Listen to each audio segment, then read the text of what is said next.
Hey there, welcome back to Story Slices, where we slice through the best Reddit tales just for you. Let's dive right into the first story. The first one is the Tittle story, and it starts like this. I never thought I'd find myself in a situation straight out of a TV drama, but life has a way of throwing curveballs when you least expect them. My name's Jack, and this is the story of how a random Tuesday turned into a bizarre showdown over my late grandmother's house. It had been just over a month since Gran passed away. She was a tough old bird, lived to the ripe age of 92, and left behind a legacy of homemade pies and sarcastic one-liners that could make a sailor blush. I missed her terribly, but I couldn't help but smile every time I thought of her. Gran's will was pretty straightforward. She left her modest two-bedroom house to me, her only grandchild. It wasn't a mansion by any means, but it was a cozy place in a quiet neighborhood, filled with memories of summer visits and holiday gatherings. I had been putting off dealing with the house, partly because of the emotional weight and partly because, well, adulting is hard. But that Tuesday, I finally mustered up the courage to head over and start sorting through Gran's belongings. I figured I'd spend a few hours there, maybe pack up some photos and keepsakes, then grab a pizza on the way home. Little did I know, the universe had other plans. I pulled up to the curb in front of Gran's house around 10 a.m., coffee in hand and a box of garbage bags in the back seat. As I got out of the car, I noticed an unfamiliar SUV parked in the driveway. Weird, I thought, but maybe it was just a neighbor who needed some extra parking space. Walking up to the front door, I heard voices coming from inside. My heart started racing. Was someone breaking in? Should I call the cops? I hesitated for a moment, then remembered I had a key. This was my house now, after all. Taking a deep breath, I unlocked the door and stepped inside. The scene that greeted me was surreal. There, in Gran's living room, stood a middle-aged woman with a severe blonde bob and an expression that screamed, "I want to speak to the manager." She was talking to a young couple who looked thoroughly confused and uncomfortable. All three of them turned to stare at me as I entered. For a moment, nobody spoke. Then the blonde woman broke the silence with a shrill, "Who are you, and what are you doing here?" I blinked, taken aback by her tone. "I'm Jack. This is my grandmother's house. Who are you, and why are you inside?" The woman's face contorted into a mix of anger and disbelief. "Your grandmother's house? I don't think so. I'm Karen Johnson, and I'm the real estate agent selling this property. These nice people here are potential buyers." I felt like I had stepped into the Twilight Zone. Selling? There must be some mistake. My grandmother left this house to me in her will. It's not for sale. Karen's eyes narrowed. "Young man, I don't know what kind of scam you're trying to pull, but I've already processed the paperwork for this sale. The previous owner, Edna Williams, signed everything over to me last week." My jaw dropped. Edna Williams? That was my grandmother, and she passed away over a month ago. There's no way she signed anything last week. The young couple exchanged worried glances. The man spoke up, Ms. Johnson, maybe we should come back another time."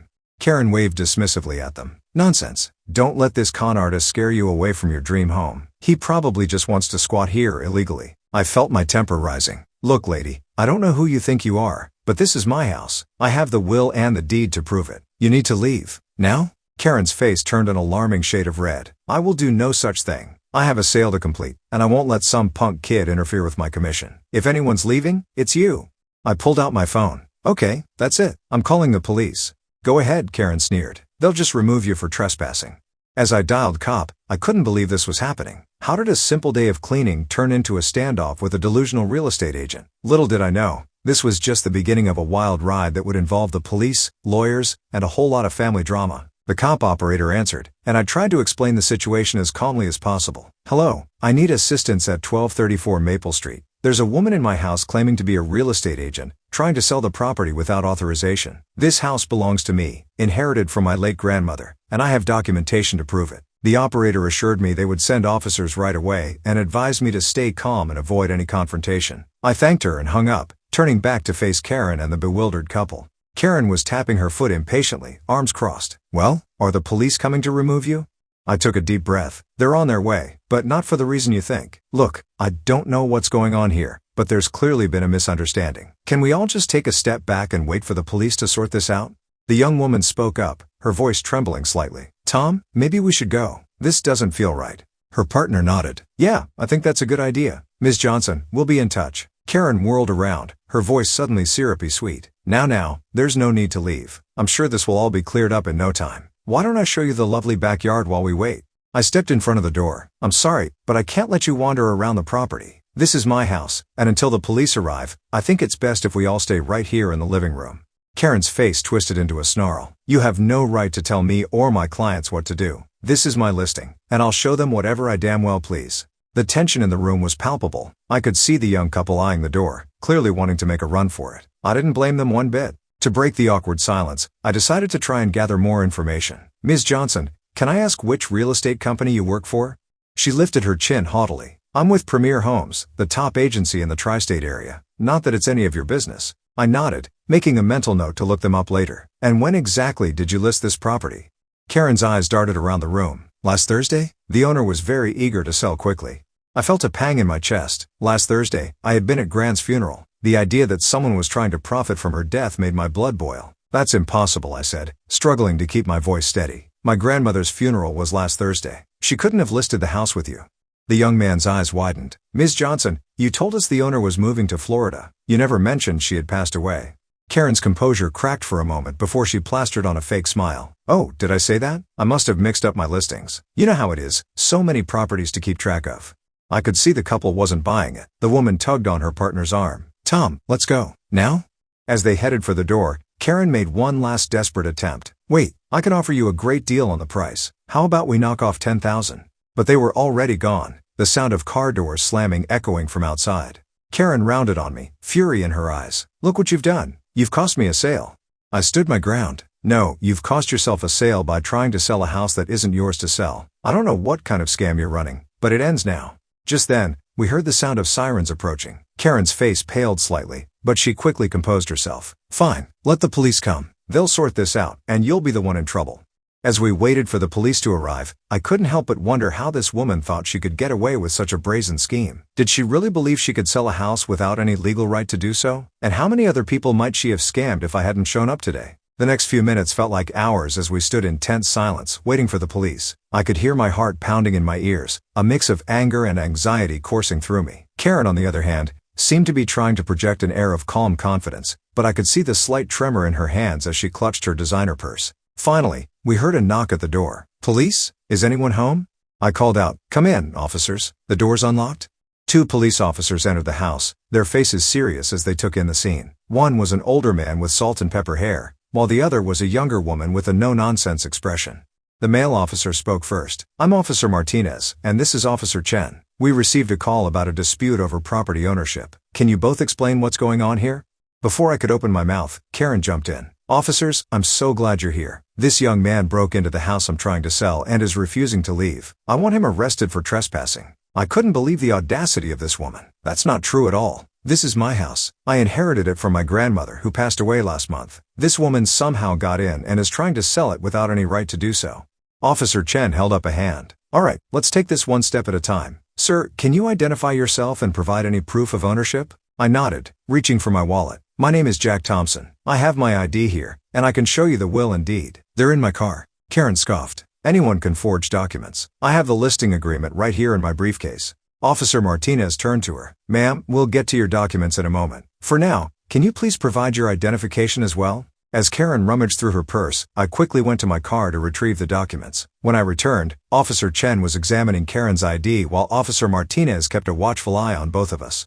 I handed over my ID and the folder containing Grant's will and the deed to the house. Here you go, officers. You'll see that the house was left to me by my grandmother, Edna Williams. She passed away on April 15th, and the will was executed shortly after. Officer Chen took the documents and began looking them over carefully. Karen, meanwhile, was becoming increasingly agitated. This is ridiculous. I have a signed listing agreement from Mrs. Williams dated last week. She was of sound mind when she signed it. Officer Martinez raised an eyebrow. Ma'am, you're claiming you have a document signed by a deceased person? Can we see this agreement? Karen's face flushed as she realized her mistake. She fumbled with her briefcase, pulling out a folder. Here, see for yourself. Everything's in order?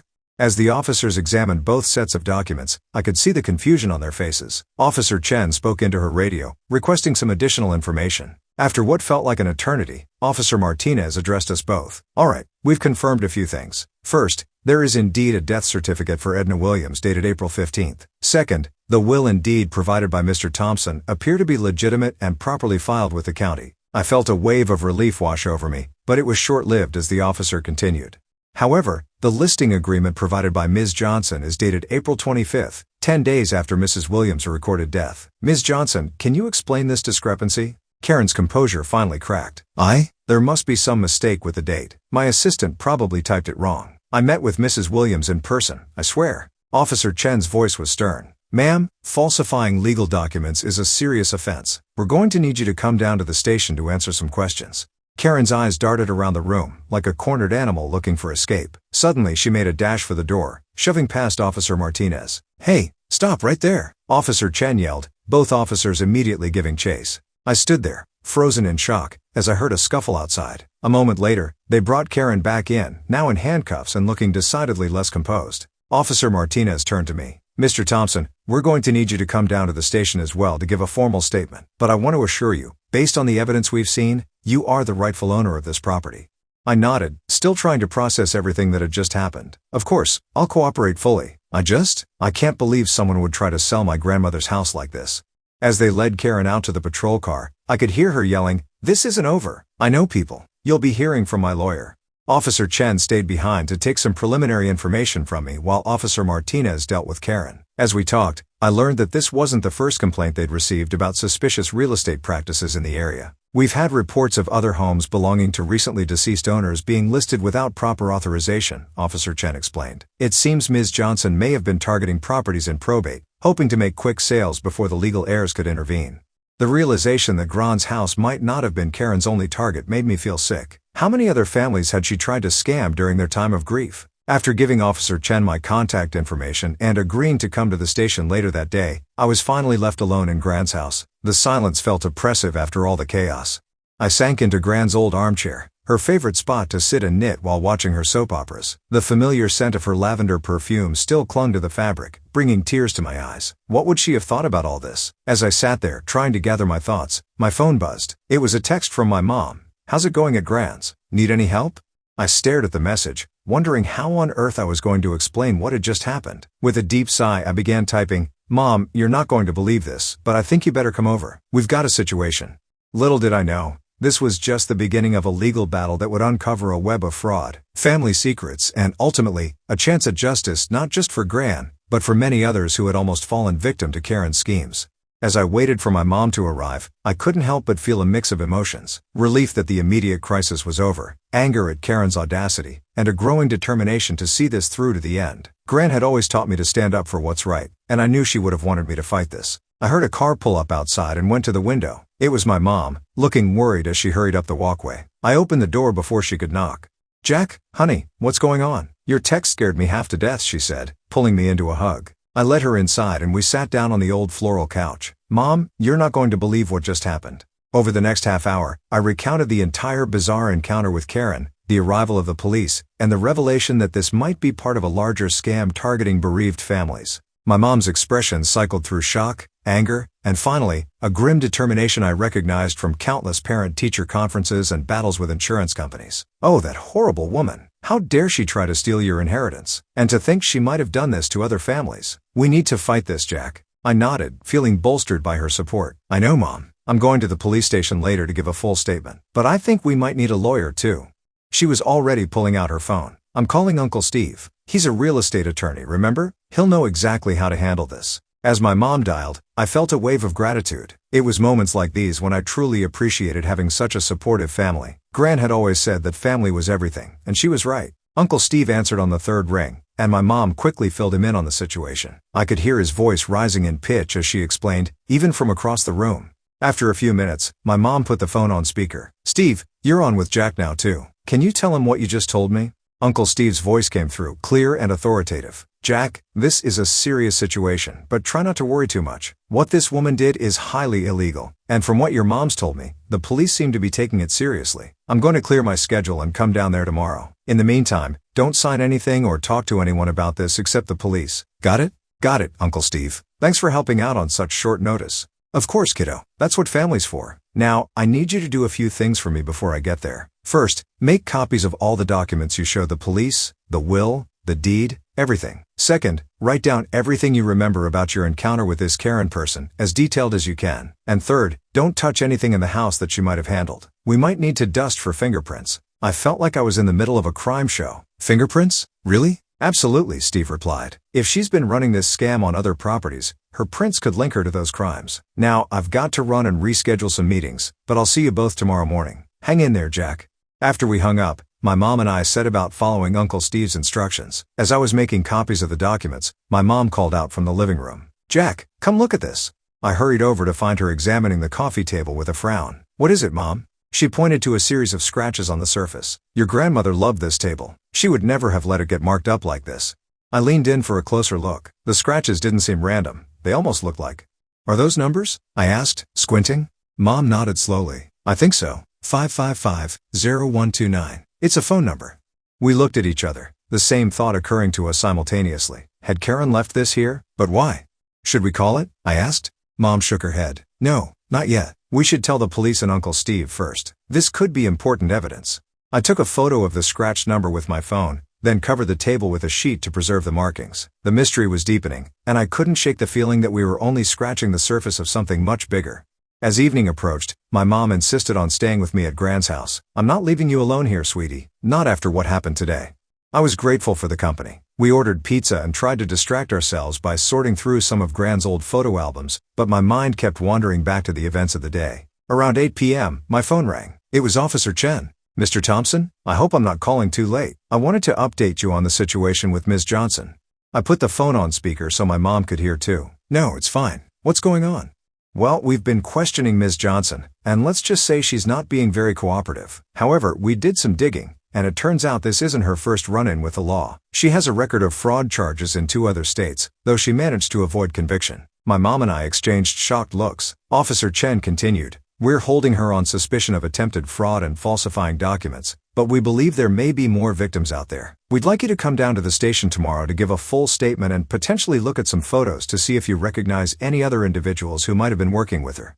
"Of course," I replied. "I'll be there." "Oh, and Officer Chen, we found something else that might be important. There's a phone number scratched into my grandmother's coffee table. We think Karen might have left it." There was a pause on the other end of the line. "That's very interesting, Mr. Thompson. Don't call that number. We'll send someone over first thing in the morning to take a look. In the meantime, don't touch the table and maybe cover it up to preserve the evidence."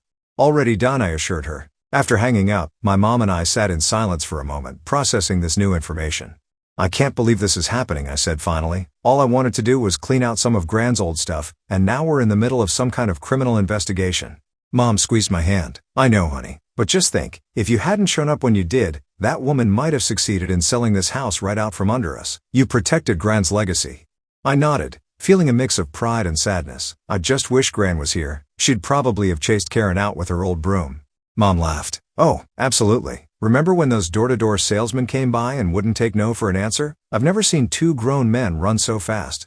We spent the rest of the evening sharing memories of Gran, the stress of the day slowly melting away as we laughed and cried together. As I lay in my old childhood bed later that night, listening to the familiar creaks and settles of the house, I felt a sense of peace wash over me. Whatever challenges lay ahead, I knew I had my family, both living and in memory, to support me.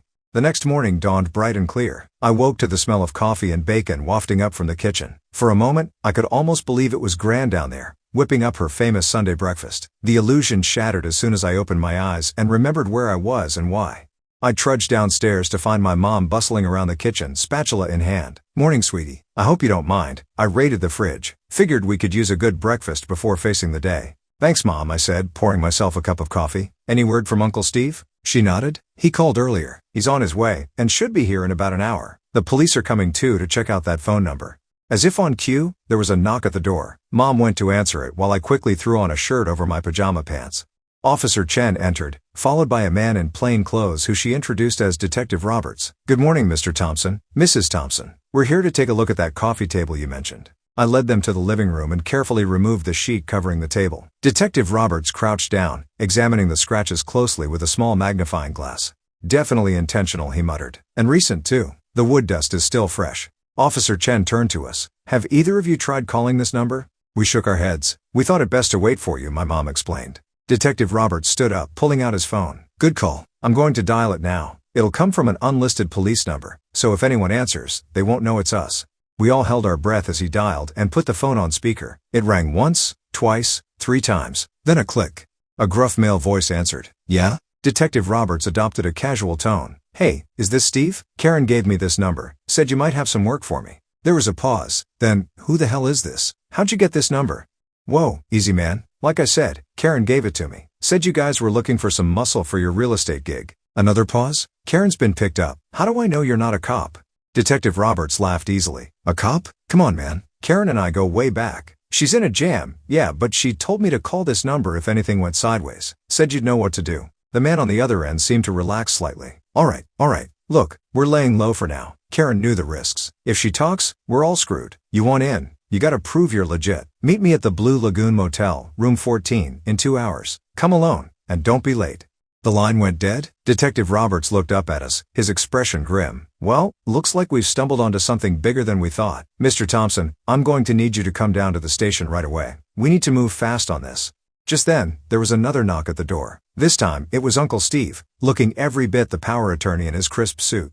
Looks like I arrived just in time, he said, taking in the scene. Jack, your mom filled me in on the way over. Officers, I'm Stephen Garrett, the family's attorney. I'll be accompanying my nephew to the station and sitting in on any questioning. Detective Roberts nodded. Of course, Mr. Garrett. We welcome your cooperation. We're dealing with what appears to be an organized real estate fraud ring, and your nephew may have inadvertently blown the lid off the whole operation. As we prepared to leave for the police station, I couldn't help but feel a mix of anxiety and determination. What had started as a simple inheritance had turned into a complex web of crime and deceit. But with my family by my side and the law on our side, I was ready to face whatever came next. Little did I know, the revelations waiting for us at the police station would shake our family to its core and uncover secrets that had been buried for decades. The drive to the police station was tense. Uncle Steve peppered me with questions, making sure he had every detail straight before we arrived. My mom sat quietly in the back seat, her face a mask of worry. As we pulled into the station parking lot, Uncle Steve turned to me. Remember, Jack, let me do most of the talking. If they ask you something directly, be honest but concise. Don't volunteer any information they don't specifically ask for. Understood? I nodded, suddenly feeling like I was in way over my head. Inside the station, we were led to a small conference room where Officer Chen and Detective Roberts were waiting. A woman I didn't recognize was also present, introduced to us as Assistant District Attorney Sarah Patel. Thank you for coming in so quickly, Adia Patel began. Mr. Thompson, we believe you've stumbled upon a significant criminal operation. The woman you encountered, Karen Johnson, is just the tip of the iceberg. Detective Roberts picked up the thread. We've been investigating a series of suspicious real estate transactions over the past year. Homes belonging to recently deceased individuals being sold well below market value, often before the families even realize what's happening. We suspected an inside job, someone with access to death records and probate information, but we could never prove it. Until now, I felt a chill run down my spine. So what does this mean? What happens now? Adada Patel leaned forward. Mr. Thompson, we'd like to propose something a bit unconventional. We want to set up a sting operation, using your grandmother's house as bait. Uncle Steve's eyebrows shot up. Absolutely not. My client will not be put in harm's way. Please hear us out, Officer Chen interjected. We're not asking Mr. Thompson to do anything dangerous. We just need his cooperation to set the stage. We'll handle all the risky parts. Over the next hour, they laid out their plan. They wanted to let word get back to Karen's associates that the attempted sale of my grandmother's house had fallen through, but that I was now interested in selling quickly for cash. They'd set up surveillance and send in undercover officers posing as potential buyers. The goal, Detective Roberts explained, is to catch these criminals in the act of attempting to fraudulently purchase the property. With your cooperation, Mr. Thompson, we could bring down this entire network. I looked at Uncle Steve, uncertain. He frowned, clearly not thrilled with the idea, but I could see he was considering it. What protections can you offer my nephew? He asked. Adada Patel assured us that I would be kept out of any direct danger, and that the operation would be meticulously planned and executed by trained professionals. As they continued to discuss the details, my mom, who had been quiet until now, suddenly spoke up. There's something you all need to know. Something that might complicate things. All eyes turned to her. She took a deep breath, her hands shaking slightly. The woman you arrested, Karen Johnson. I think I know her. Her real name is Catherine Winters. And she's my sister. Jack's aunt? The room fell silent. I felt like I'd been punched in the gut. What? Mom, what are you talking about? I don't have an aunt. Tears welled up in my mom's eyes. I'm so sorry, Jack. I should have told you long ago. Catherine and we had a falling out years before you were born. She got involved with some shady people, did some bad things. Dad and we decided it was best to cut ties completely. We never spoke of her, tried to pretend she didn't exist. I really thought I'd never see her again. The implications of this revelation hit me like a tidal wave. My own aunt had tried to steal my inheritance, had been running a criminal operation that preyed on grieving families. It was almost too much to process. Detective Roberts cleared his throat. Mrs. Thompson, I'm going to need you to make a formal statement about this. It could be crucial to our case. Uncle Steve nodded grimly. Yes, and I think we need to reconsider our approach to this entire situation. Jack, given this new information, are you still willing to cooperate with the sting operation? I looked around the room, at the expectant faces of the police officers and the ADA, at my uncle's concerned frown, and finally at my mom's tear-streaked face. In that moment, I made my decision. Yes, I said firmly. I want to do this, not just for Gran's house, but for all the other families who've been hurt by this scheme. If my aunt is involved, then it's even more important that we stop her. Adada Patel nodded approvingly. That's very brave of you, Mr. Thompson. We'll make sure you're protected every step of the way. As the group began to discuss the logistics of the operation, I sat back, my mind reeling. This was so much bigger than a simple inheritance dispute now. It was about family, justice, and doing what's right, no matter how difficult. I thought about Gran, about how she always faced challenges head-on with a mix of determination and wit. When life gives you lemons, she used to say, you make lemonade, spike it with vodka, and serve it to the people causing you trouble. Well, Gran, I thought, looks like we're about to serve up one hell of a spiked lemonade. I just hope you'd be proud of me. As the meeting continued, I steeled myself for what was to come. The next few weeks would be a whirlwind of secret meetings, hidden cameras, and undercover operations. But first, I had a lot of questions for my mom about our family history. It was time to uncover the truth, no matter how painful it might be. Are you hungry for more slices of stories? Don't forget to subscribe and hit the bell to never miss out on any videos. See you tomorrow at Story Slices.